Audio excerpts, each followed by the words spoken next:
Spanish regions that are prolific in reports of UFO sightings, and the province of Badajoz is certainly one of them. Only between 1974 and 1980, it accounted 35% of cases over a period of almost 50 years, from 1950 to 1999. On the morning of November 12, 1976, at about 1:45 a.m., soldiers José María Trejo and Juan Carrizosa were standing guard at the Talavera La Real Air Base. Both soldiers were in the full sun of the base, each of them in a sentry, separated from each other by about 60 meters. Suddenly, they began to hear strange noises similar to radio interference, but this sound was transformed into a sharp and penetrating whistle that got into their ears, giving the feeling that their heads were going to explode. This mysterious and annoying sound lasted about 5 minutes, after which Trejo asked Carrizosa if he had heard it also, and he answered affirmatively.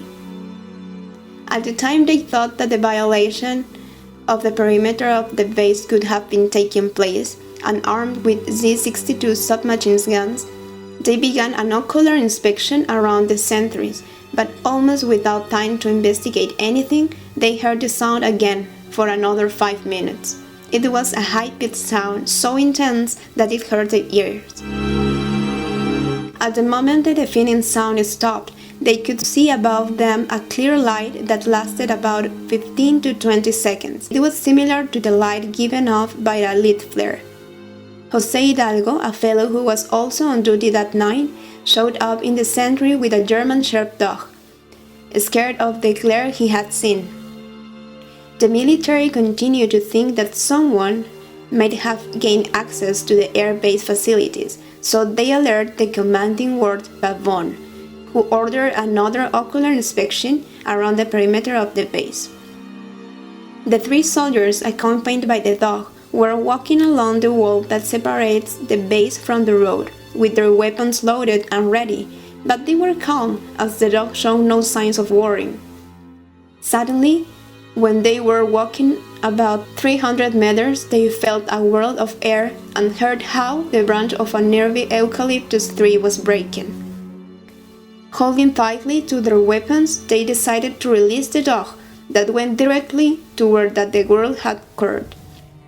After a first reconnaissance, the dog did not seem to find anything strange, did not bark or make any kind of noise, but returned to the soldiers staggering, as if he were dizzy. They sent him back several more times, and his behavior was similar. He found nothing in the place but returned dizzy. Suddenly, at a given moment, the dog adopts a defensive measure and begins to walk in a circle around the soldiers. This is a defense technique they are taught. When they feel danger, they turn in circles around the people they are supposed to protect.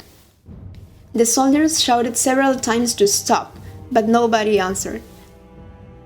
Instead, the soldier Trejo felt a chill all over his body. He had the feeling that something or someone was behind him.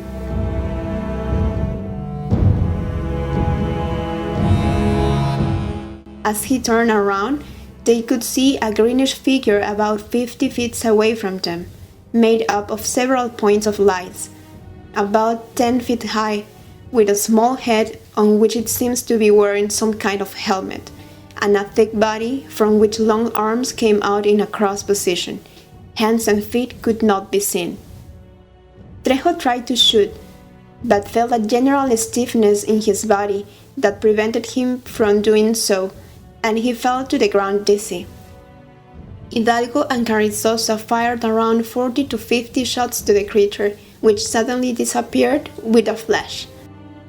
At the precise moment they heard again that high-pitched, squeaky sound they had heard before, this time also lasting 10 and 15 seconds.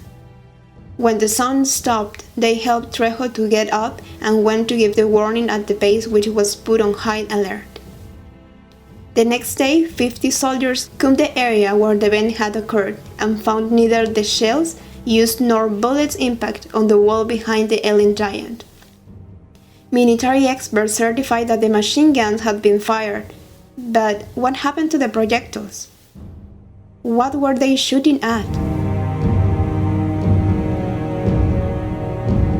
A few days later, Trejo fell on the ground unconscious in the base's dining room, after showing some sign of blindness.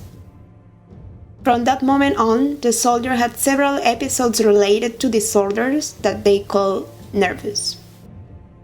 The protagonists of this story would not know what exactly they saw, but what they are sure of is that they witnessed a strange being that did not correspond to a human.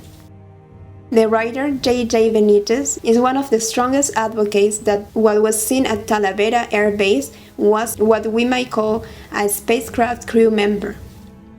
For others, such as Valencian expert Juan Ballester, who participated in the 90s in the declassification of documents of UFO sightings by the Army, he believes that what happened may have been due to a hallucinatory delirium of a soldier, which together with infected hysteria, fear and confusion degenerated into the story we have told.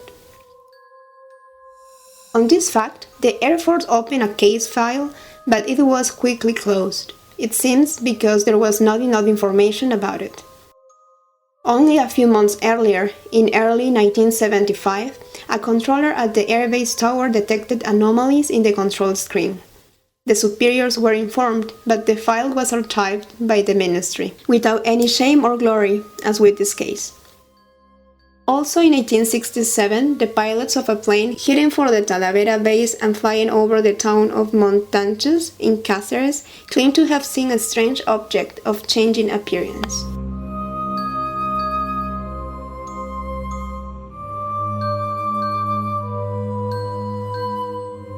And what do you think? Please leave us your opinion. If you like this video, give it a like and subscribe. Don't forget to activate the bell that will let you know when a new video is uploaded.